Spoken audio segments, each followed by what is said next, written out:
There are two identical capacitors, C1, C2, C1, C2, each with 1.5 microfarad capacitance connected to a 2-volt cell.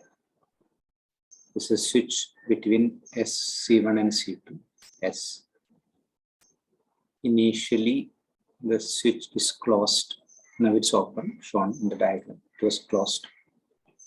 After some time, the S is left open and a dielectric slab of K, dielectric constant, 2 is introduced, completely filling the space between the plates of the capacitors. How the capacitance, charge, potential difference, energy stored, affected after the slabs are inserted. So we need to compare situation with S closed, then S left open and introducing a dielectric slab. So if S is closed, C1, C2 are parallel. They share common initial point between C1 and C2. This is a common final point. C1 and C2 are parallel. Even C1 and C2 is parallel to the cell also directly. So capacitance is already given, 1.5 microfarad for both. Since they are parallel to the cell, the potential difference of C1 and C2 both will be same, equal to 2 volt. Now C1, V1, C2, V2, since we know, we can find charge stored in the first capacitor and charge stored in the second capacitor. C1 into V1, C2 into V2, both will be same, 2 into 1.53 microcoulomb, Q equal to C. This is the initial situation when S is closed with C1 and C2 connected to the cell and parallel. Now S is open and dielectric slab of K equal to 2, dielectric constant 2 is introduced.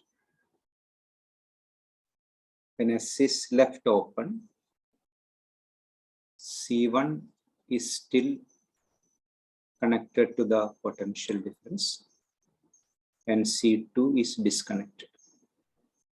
We already learned before in few questions, or when a capacitor is always remains connected to the cell, potential difference across the capacitor will be same as that of the cell. When a capacitor is disconnected, C2, the charge stored cannot be increased or decreased because the connection is lost. The charge stored in the capacitor remains the same. If a capacitor is charged and disconnected, if it remains connected, the potential difference remains the same. That's the difference between these two capacitors. Since switch S is between C1 and C2, response of C1 is different because it is voltage constant, and C2 because for C2 charge is constant. So we take first C1, capacitance with air. Formula is A epsilon 0 by D. When a medium comes, always epsilon 0 becomes epsilon 0 times K. So this K is 2. So 2 times of C. 1.5 into 2, 3 microfarad, which is 2 times of 1.5. So capacitance becomes double. C1 not disconnected from the cell, it's connected. The voltage remains same as 2 volt. So no change in the voltage, it remains as 2 volt. Since we know new capacitance of C1 and new potential difference of C1. The C2 and V2 are the second capacitance and second voltage of first capacitor when the dielectric slab is introduced after removing the switch. So 2 and 1 represent before disconnecting C1 and after disconnecting C2, not the second capacitor. Okay. C2 after the disconnection of the switch, C1 before the disconnection. Same way V2 and V1. Now capacitance become double. Potential difference already remains constant. Since we know C and V, we can find Q equal to C. The new charge will be Q2, which is C2 V2. C2 is 3 microfarad. V2 remains same as V1, 2 volts. So 2 into 3, 6 microcoulomb. Initially, the charge was 3 microcoulomb. Now it's become 6 microcoulomb. The charge becomes double. Now, potential difference is already given constant. Energy stored in the capacitor. Energy stored is half CV square. Because potential difference is constant, we prefer the formula half CV square. So capacitance changes, but potential difference remains same. So half C1 V square. Q2 will be half C2 V square. And C2 is 2 times of C1.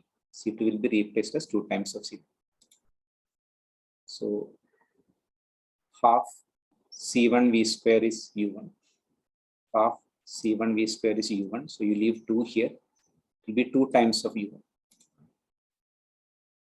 Take 2 separate. So half C1 V square into 2 is half C1 V square is U1. So U2 equal to 2 times of U1. Energy becomes doubled. For second capacitor, the difference is capacitance. It's the same change because the medium introduced. C1 will be epsilon 0 by D without medium, just air. When dielectric constant comes, epsilon 0 by D into K. Now K becomes 2, so 2 times of C1, capacitance becomes double. It's the same change. It does not depend upon whether voltage remains connected or disconnected. And the next factors will change. Next factor, we start Q because since the capacitor C2 is disconnected, the charge remains the same. The old charge is 3 microcoulomb, so that's same as the new charge Q2, Q1, 3 microcoulomb. Since capacitance is double and charge remains same, you can find the potential from that V equal to Q by C. So V2 will be Q2 by C2, which will be Q1 by 2C1 because C2 is 2 times of C1. Q1 by C1 is V1, so V2 equal to 2 times of half of, not 2, 2 is in the denominator, half 1 by 2 of V1. V2 equal to V1 by 2. Potential difference becomes half. Now energy stored, same as before, but here half CV square is because V is constant. Q square by 2C1 because charge constant. So when you select the formula, always select maximum number of factors constant. Here half CV square is selected because V is constant. We don't want to bother about that. Here Q square by 2C is selected because here Q remains constant. Don't want to bother about Q. Only C to be checked. U1 is Q square by 2C1. U2 is Q square by 2C2. But C2 is 2 times of C1. We substitute here.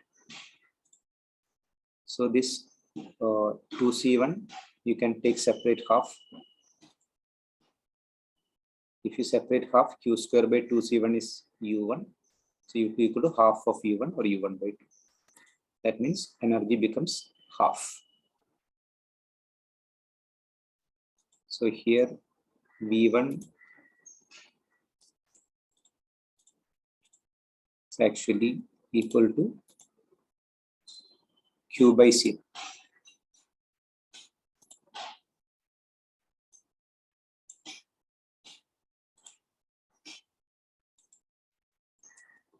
Q1 by C.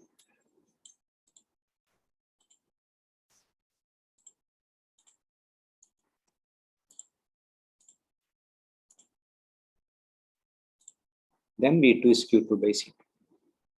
So the final changes are for C2,